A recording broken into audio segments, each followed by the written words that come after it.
¿Qué tal? ¿Cómo les va? Buenas noches. Eh, Vamos a visitar un amigo. No sé dónde está, me parece que está en Buenos Aires. Se trata de Gabriel Delgado, con quien hace mucho teníamos ganas de volver a hablar, porque después de todo lo que pasó tenemos muchos temas para conversar con él. ¿Dónde está, Gaby? Hola Carlitos, bueno, estoy en Suárez, en mi pueblo natal. Vine acá a hacer cuarentena para poder ir al campo, pero antes tengo que pasar 14 días de aislamiento, así que lo Pero, estamos cumpliendo pero a ¿cómo tenés rajatabla. que pasar 14 días de aislamiento por haber entrado a Suárez? Claro, exactamente. Como vengo de Buenos Aires, que es una zona infectada, vinimos con mi mujer y mis hijos acá a Coronel Suárez a cuarentena. Gabriel, contame una cosa. A ver, ¿me escuchás bien? ¿Me estás recibiendo bien ahora? Sí, te estoy escuchando perfecto. Decime una cosa, vamos a empezar a eliminar Vicentín. Sí. ¿Cómo resultó la experiencia? Bueno, una experiencia, digamos, con un nivel de voltaje que yo la verdad que nunca había tenido, una experiencia que para mí me permitió conocer a fondo, digamos,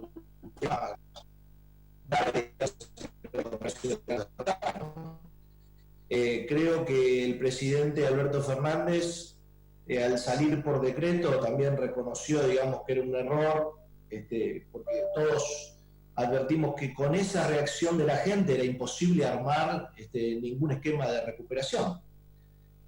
Con lo cual, lo que sí te digo, Carlos, es que lo de Vicentín es un problema gravísimo, de difícil solución, y que sin un arreglo muy hostil con los acreedores, es muy difícil que se pueda volver a poner en marcha esa compañía, porque necesita moler 8 millones de toneladas de soja, que es el 20% de la soja de la Argentina, con un nombre, digamos, que está muy complicado desde el punto de vista reputacional y sin capital de trabajo.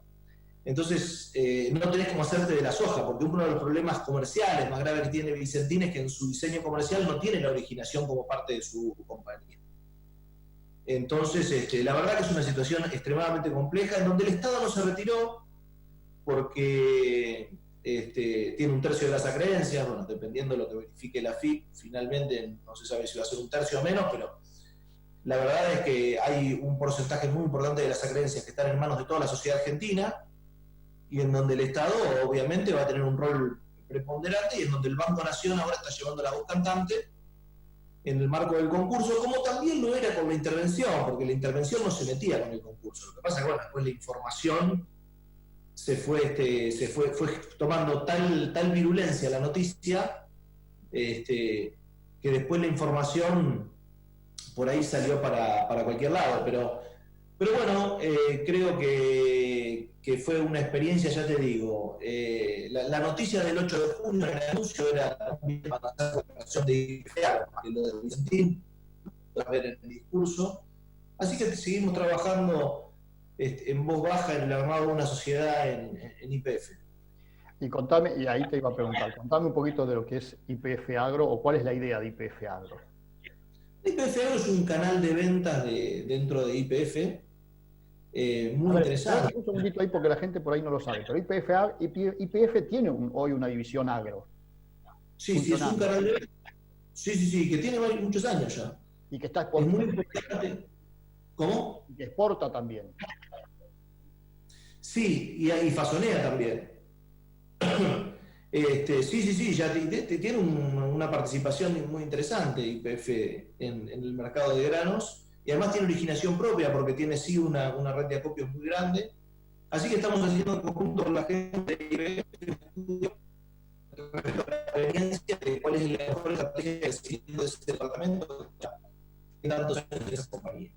Se te cortó todo Se lo te que... cortó todo. Repetime lo último de YPF Agro. No, nada más que te estaba diciendo, Carlos, que con la gente de YPF se están evaluando las mejores alternativas de crecimiento de ese departamento. Pero la idea, a ver, para que la gente no se espante, no es que YPF Agro se va a transformar en la comercializadora de granos del Estado. No, no, mira, se generó mucha peluquería con todo esto de Vicentín y los derechos de propiedad. Esa materia de incentivos a la producción, que de alguna manera, y en materia de, con toda la historia de canje que tiene YPF Agro, es eso. La verdad es que en Argentina cada tema, ¿viste? Si no lo llevamos para River o Boca, parece que no se puede hablar de ese tema. Y bueno, yo estoy bastante lejos de todo eso, de todos esos sentimientos, por lo tanto creo que lo que necesita la Argentina es definir una política agrícola y determinados instrumentos y no abandonarlos a lo largo del tiempo. A ver, hablando de política agrícola, instrumentos y demás, por estas horas, por estos días, estamos todos atrás del famoso complejo agroindustrial argentino. ¿Has tenido posibilidad de acercarte, has hablado, has trabajado? ¿Cómo estás viendo eso? Sí, tuve varias reuniones. Bueno, mira, Carlos, los problemas de acción colectiva en el sector agropecuario son históricos, pero no en Argentina. Cualquiera que estudie un poco el funcionamiento del sector agropecuario en Francia, en Australia, en Estados Unidos, va a ver que los productores no les resulta fácil ponerse de acuerdo. Primero porque son muchos, después porque las diferencias regionales y las realidades de cada región son diferentes, las realidades dentro de las cadenas son diferentes. Entonces, nosotros tenemos siendo una ley. O sea, el IPCBA es una copia de una parte de la ley australiana. Entonces, a mí me parece que estas iniciativas que juntan a tantas cámaras, 53, que se pongan de acuerdo en una suerte, en un listado de reclamos, a mí me parece algo muy importante para la política pública de la Argentina. Porque cuando vos tenés muchas representaciones que no son fuertes en un determinado sector, lo tenés en un problema muy grave de política. Porque lo que se transforman, digamos, entre guerras de poder entre representaciones en lugar de pensar en la política. Entonces, en la política agrícola me refiero. Así que yo lo que creo que esto del Consejo Agroindustrial, para mí no resiste ninguna duda, digamos. Obviamente siempre vas a tener algunos sectores, digamos, que se oponen porque hay siempre una carga relativa de unas representaciones, pero la verdad es que lo importante es que todos los proyectos que tengan que ver con solucionar problemas de acción colectiva y que trate de unir las opiniones de la gente en una misma organización, es muy importante, pero no solamente para la política agrícola, por los días que estamos viviendo en Argentina, porque yo lo que veo es que la sociedad argentina tiende a rechazar cualquier propuesta, digamos, que tenga que ver con opinar igual y con homogeneizar opiniones, porque básicamente la política genera incentivos que van en el sentido contrario.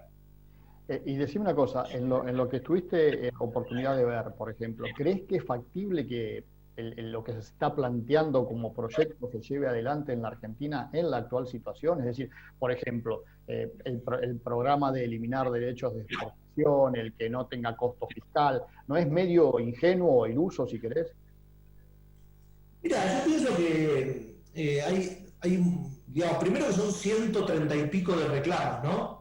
Y el tema y esto es una novedad, o sea, salimos de retenciones inmobiliarias y camino rural, si querés, que es el tridente, digamos, del reclamo sectorial. Hay 135 reclamos, hay reclamos, digamos, que pueden ser solucionados por resoluciones, otros que pueden ser solucionados por decretos, otros que pueden ser solucionados por leyes. Yo no sé si tuviste oportunidad de ver, pero realmente es un pedido muy amplio el que se realiza, y pienso que ahí hay un montón de cosas que se pueden llevar adelante, y por supuesto, los pedidos que son más picantes desde el punto de vista fiscal son los más difíciles de discutir. También se está hablando de una solución en el tiempo, por lo cual también hay el reclamo, hay cuestiones que tienen que ver con tratar de tener en cuenta la situación que está viviendo la Argentina y la que va a vivir. Entonces, a mí me parece que todas las cuestiones forman parte de una discusión que hay que dar. Pero por sobre todas las cosas, te vuelvo a repetir, Carlos, a mí me parece que el esfuerzo de poner de acuerdo a mucha gente es tremendamente valioso, y creo que hay una mesa de trabajo donde se pueden ir discutiendo todos los temas, es muy interesante. Y yo soy de los que creo que muchas de estas cuestiones hay que atarlas también a los resultados. La fuente de pobreza más importante de la Argentina han sido las recesiones. Las recesiones que han generado una pobreza urbana que ya está rozando el 40% de la Argentina. Y todas las recesiones, Argentina ocupa el segundo lugar del mundo en las últimas 5 décadas de más recesiones, y todas esas recesiones se dieron por falta de dólares. Entonces estaría buenísimo que como sociedad empecemos a pensar cómo hacernos de más dólares. O sea, insistir por este mismo camino me parece que ya es más de